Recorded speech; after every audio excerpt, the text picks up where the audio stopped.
अस्सलाम वालेकुम dear students.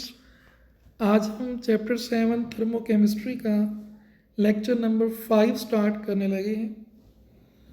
Previous lecture number 4 में हम measurement of enthalpy of a reaction पढ़ रहे थे, जिसमें हमने एक ऑपरेटर्स पढ़ा था ग्लास कैलोरीमीटर, और हमने कहा था it is use for the measurement of enthalpy of all reactions except enthalpy of combustion. तो आज हम दूसरा ऑपरेटर्स पढ़ने लगे हैं कैलोरीमेट्रिक मेथड में। दूसरा मेथड हम पढ़ने लगे हैं, that is bomb calorimetric method. Bomb calorimetric method is used to measure the enthalpy of combustion. It is specially design for the measurement of enthalpy of combustion, क्योंकि अगर हमने किसी मटेरियल की कंबस्शन करवानी है तो उसके लिए हमें स्पेसिफिक इग्निशन कॉयल यानी ऐसा ऑपरेटर्स चाहिए जिसमें हम उसकी बर्निंग करवा सकें, उसकी कंबस्शन करवा सकें। तो ये बॉम कैलोरीमीटर स्पेसिफिक होता है जस्ट एंथैल्पी ऑफ कंबस्शन को मेजर करने के लिए। और इसको हम बॉम इसलिए कहते हैं क्योंकि इसके अंदर जो स्टील सिलेंडर होता है, स्टील बॉम जो होता है, उसकी शेप बॉम की तरह होती है। जो इंटरनल स्टील सिलेंडर होता है जिसमें हम एक्चुअल कंबस्शन करवाते हैं, it look like bomb, that's why it is called as bomb calorimeter. Definition लिखेंगे, उसके बाद कंस्ट्रक्शन में आते हैं। It consist of a metallic chamber, एक बड़ा मेटेलिक चैम्बर है जिसके अंदर एक स्टील बॉम रखा हुआ है, ग्रे कलर का आप देखेंगे।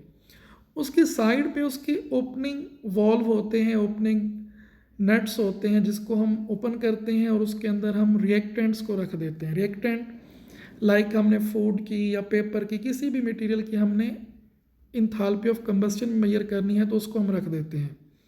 इस बॉम्ब के अंदर एक वायर होती है जो इग्निशन के लिए इस्तेमाल होती है। ये बिल्कुल वही सेम फिनोमेना है जो मैंने आपको बताया था कि हम जैसे हीटर होता है, हीटर के अंदर एक कॉयल होती है जो रॉड के ऊपर रैप की होती है, तो वो इग्निशन वायर होती है।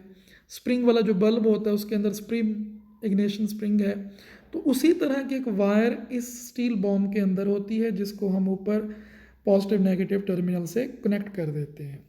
अब आपने जब वो मटेरियल रख लिया जिसकी कंबस्शन करनी है, तो आप नट बोल्ट से स्टील बॉम्ब को टाइट करके इसको एक बड़े चैम्बर में रख देते हैं जिसमें ऑलरेडी वाटर फिल होता है, और इस चैम्बर के बाहर एक स्टीरर है उसी तरह उसको शेक करने के लिए, वाटर को होमोजेनाइज करने के लिए ताकि सारा वाटर एक जैसा हो जाए, टेम्परेचर एक जैसा हो जाए।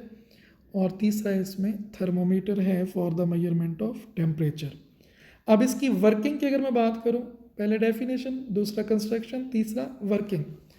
फर्स्ट ऑफ ऑल हम ये बॉम्ब प्रिपेयर करते हैं, इसमें रिएक्टेंट रखते हैं, उसको इस वाटर टैंक के अंदर रखते हैं और इग्निशन स्टार्ट नहीं की, कंबस्शन स्टार्ट नहीं की। स्टीरर से हम स्टीर करके सारे पानी का टेम्परेचर एक जैसा कर लेते हैं और हम टेम्परेचर मेजर करते हैं। उस टेम्परेचर को हम कहते हैं इनिशियल टेम्परेचर T1। उसके बाद हम इग्निशन वायर को बैटरी के साथ कनेक्ट करते हैं। इग्निशन वायर हीट अप होती है, जो रिएक्टेंट है उसकी कंबस्शन होती है, कंबस्शन से हीट रिलीज होती है, हीट रिलीज होगी तो स्टील सिलेंडर हीट अप होगा और बाहर उसके जो सराउंड वाटर कर रहा है वो भी हीट अप होगा। तो हम ऑब्जर्व करेंगे कि थर्मोमीटर पर टेम्परेचर आहिस्ता आहिस्ता राइज होना शुरू हो गया। तो बिल्कुल उसी तरह हम हर 5 to 10 सेकेंड्स पे उसको मेजर करते रहेंगे। जब टेम्परेचर में चेंज आना बंद हो जाए, इट मीन्स वो हमारा फाइनल टेम्परेचर है T2, और हमने उसमें उसी तरह से T2 यानी चेंज इन टेम्परेचर मेजर कर लेना है। डेल टी होगा T2 माइनस T1। ये मेजर करना ही हमारा यहाँ पर बेसिक पर्पस था। जब ये मेजर हो जाएगा टेम्परेचर तो हम कैलकुलेशन पे आ जाएंगे। वही फॉर्मूला जो हमने गिलास कैलोरीमीटर में अप्लाई किया था वो यहाँ पर भी अप्लाई कर सकते हैं। और आपकी बुक में उन्होंने थोड़ा सा चेंज करके लिखा हुआ है Q is equal to C into del T. और C इसमें क्या है, C is the specific heat capacity of water. अब पीछे था हीट, स्पेसिफिक हीट, यहाँ पर है हीट कैपेसिटी। इन दोनों में डिफरेंस क्या है ये भी ज़रा क्लियर कट सुन लें। स्पेसिफिक हीट में हम मैस फिक्स कर देते हैं, जबकि हम हीट कैपेसिटी में मैस फिक्स नहीं करते। It is amount of heat required to raise the temperature of substance by 1 kelvin. कोई भी एक सब्सटेंस है, फॉर एग्जांपल वाटर है, कितना है वो नहीं देखना हमने, उसका टेम्परेचर 1 केल्विन करने के लिए कितनी हीट चाहिए उसको हम स्पेसिफिक हीट कैपेसिटी कहते हैं। वाटर के लिए बुक में दी हुई कांस्टेंट है। तो स्पेसिफिक हीट और हीट कैपेसिटी दोनों में डिफरेंस का पता होना। स्पेसिफिक हीट में मैस 1 ग्राम फिक्स होता है, हीट कैपेसिटी में मैस फिक्स नहीं होता। ये दो मेथड हैं, एक हमने गिलास कैलोरीमीटर पढ़ा और एक ये बॉम कैलोरीमीटर, जिनको हम यूज़ करते हुए बहुत सारे रिएक्शंस की इंथाल्पी को मेजर कर लेते हैं। But these can not for use all reactions, means 100% enthalpy of reactions हम इन दोनों मेथड से मेजर नहीं कर सकते। There are a number of reactions whose enthalpy cannot be measured by the glass calorimeter or bomb calorimeter। जैसे हम कहते हैं जी ऑक्सीडेशन ऑफ एल्यूमिनियम है, क्योंकि वो रेजिस्टेंट है ऑक्सीडेशन के, उसका रिएक्शन कंप्लीट नहीं होता, तो उसको हम इन में नहीं इस्तेमाल कर सकते। इसी तरह halogenation of methane, methane chlorine का रिएक्शन जिससे टेट्राक्लोरोमीथेन बनती है, उसकी भी हम इंथाल्पी इन दोनों मेथड से मेजर नहीं कर सकते। तो कहने का मकसद ये है कि बहुत सारे ऐसे रिएक्शन हैं जिनकी इंथाल्पी डायरेक्ट कैलोरीमेट्रिक मेथड से मेजर नहीं की जा सकती। उनकी इंथाल्पी को मेजर करने के लिए हम इनडायरेक्ट मेथड यूज़ करते हैं, और वो इनडायरेक्ट मेथड क्या है? That indirect method is Hess's law of constant heat summation. तो सबसे पहले तो आपको पता होना चाहिए what is Hess's law and for what we use Hess's law. Hess's law is used to measure the enthalpy of those reactions whose enthalpy cannot be measured by direct calorimetric method।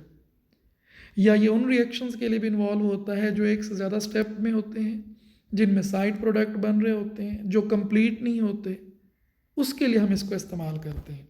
हैसेस law बहुत important long question है और अक्सर हमारे board paper में ही आता है। तो सबसे पहले हम हैसेस लॉ की स्टेटमेंट पढ़ते हैं।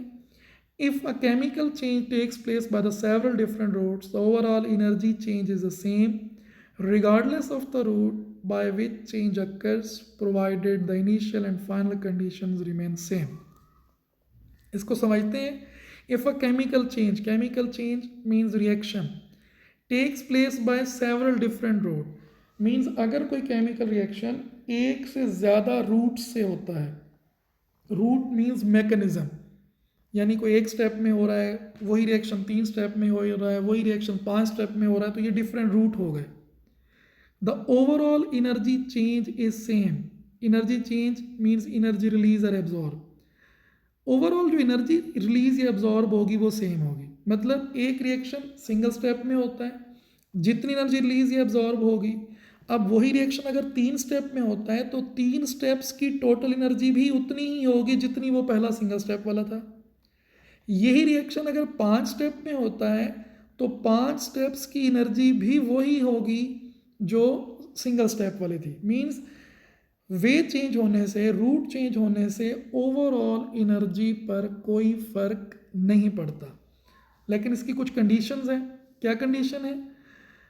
Provided initial and final condition remain same, यानी जो रिएक्टेंट हैं उनकी कंडीशंस और रिएक्शन वो सेम होने चाहिए, उनमें डिफरेंस नहीं आना चाहिए। अब इसको हम एक जनरल एग्जांपल से समझते हैं। Let A can be converted into D directly in single step और in multi steps through B and सी।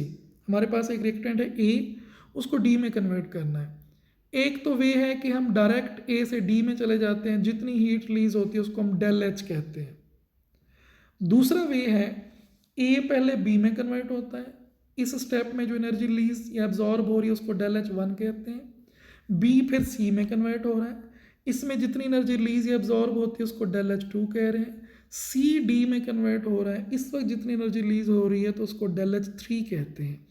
अब according to Hess's law del H यानी सिंगल स्टेप वाली energy del H one, del H two और del H three के sum के बराबर होनी चाहिए, जो मैंने आगे इक्वेशन में लिखा है।